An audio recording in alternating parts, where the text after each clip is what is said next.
Okay, good morning everybody. I'm back out in the garage. It warmed up enough for me to get out of the laundry room, so I'm back out here in my little corner. I'm still drinking coffee. Haven't really gotten ready for the day. You know, cleaned up the breakfast mess, done some laundry, made beds, tidied up, that sort of thing. But I'm still suns and makeup and just going slow. And it's a luxury and I know it and I love it. Anyway, coffee is good. Okay, so I've got a question on my mind and I thought I would throw it out there to all the pottery people. I was out here, I went to get the mail.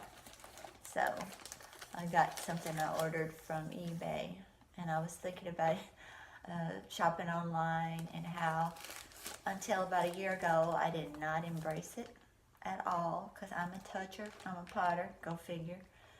So I didn't want to order anything unless I could see it, and then I tried it a couple of times because it's just so handy. And now I've got all these apps and it's so fun, and I haven't been in a store to just shop in a while, which is fine because it keeps me from buying things spontaneously. I think about it more when I'm going to get it online, especially if I know I'm not going to be able to return it. So this is a pottery book. So I love pottery, I love pottery books, chocolate, all the good things. So I got this from the mailbox, and I had bought another thing from eBay recently, and I bought it knowing that it was probably, it's a piece of pottery, that was probably something that the potter didn't like, and that it's probably changed hands a few times, which is fine, I don't care. But my question is, back to what I was thinking about, why do you buy things? I mean, we have to have food and clothing and all the essential, first level or two of Maslow's hierarchy of needs, the basic stuff. But why do we buy things to decorate, to just have fun? And,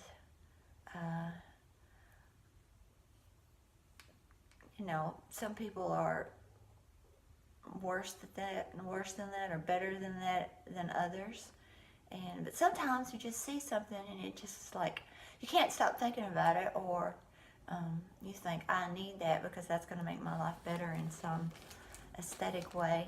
And if you haven't watched Jordan Peterson talk about creative people, or all the different personality types actually, but the creative part really spoke to me about why we need some art in our lives. Well, I love pottery, and I'm really interested in wood firing, but I know I probably won't ever have a wood burning kiln. Actually, all atmospheric firings are interesting to me. Right now, I'm just really grateful to have my electric kiln sitting over there in the corner. I walk by it every day and say, I love you. Silly, I know, but I waited a long time. Anyway, so I saw this piece of, I looked for wood fired pottery, just on all sorts of websites, media, and everything. So I was on eBay, and I saw this piece, and I was like, oh, that tickles me to pieces. And I kept looking at it, and every time I would look at it, I would find myself smiling or laughing, and that's a good thing. The world is kind of bristly and crunchy right now, and probably always has been.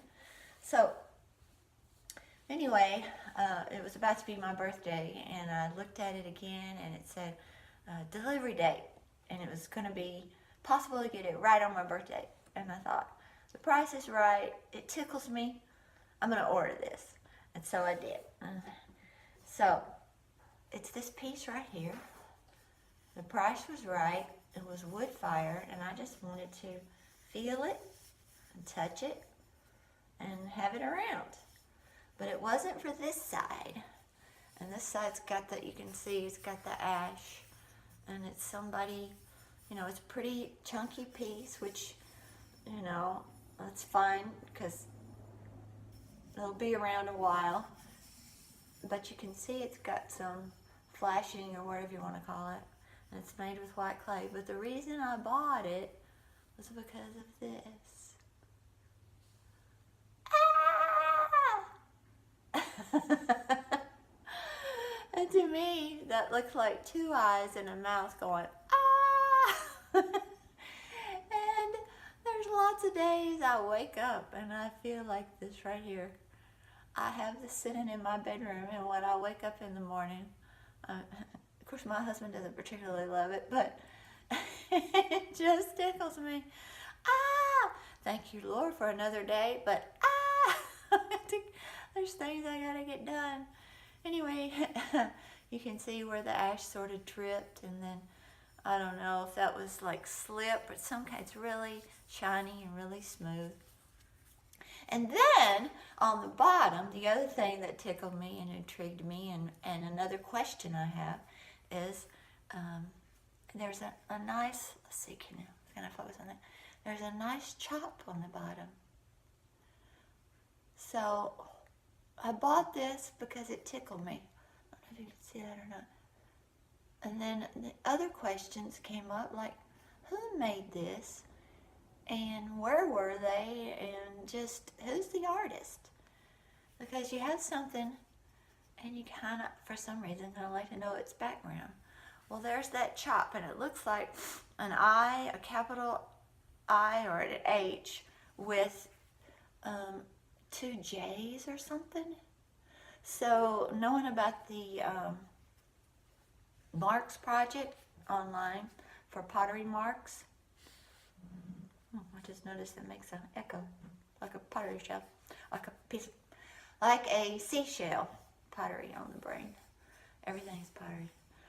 So anyway, online you can go to the Marks Project and search for marks on the bottom of pieces that you may have. Because I love to go to flea markets, antique stores, just junking is what my sister and I used to call it.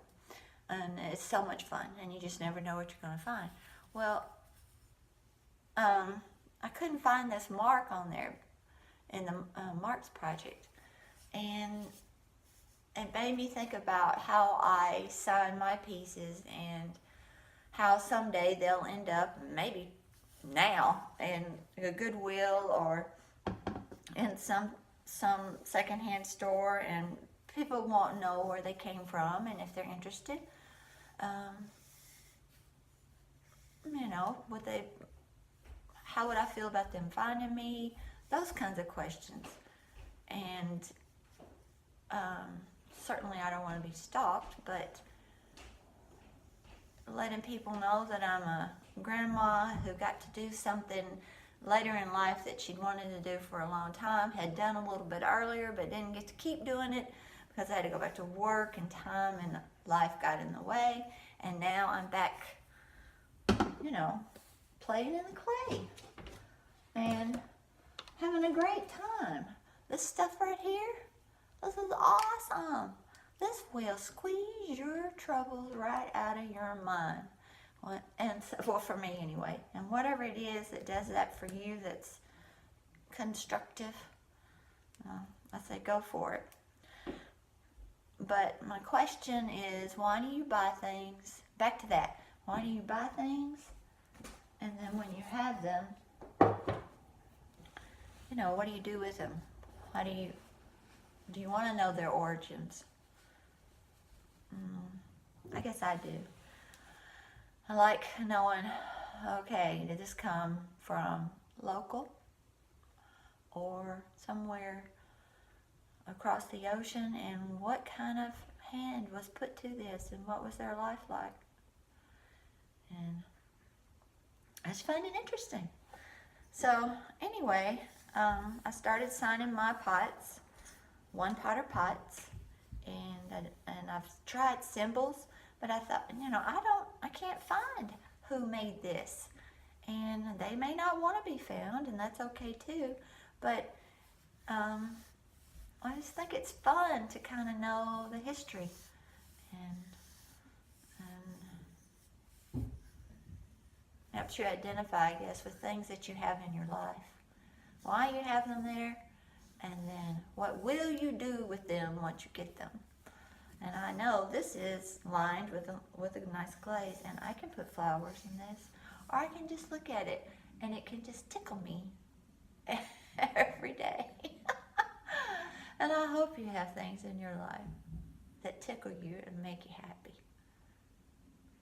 Have a good one.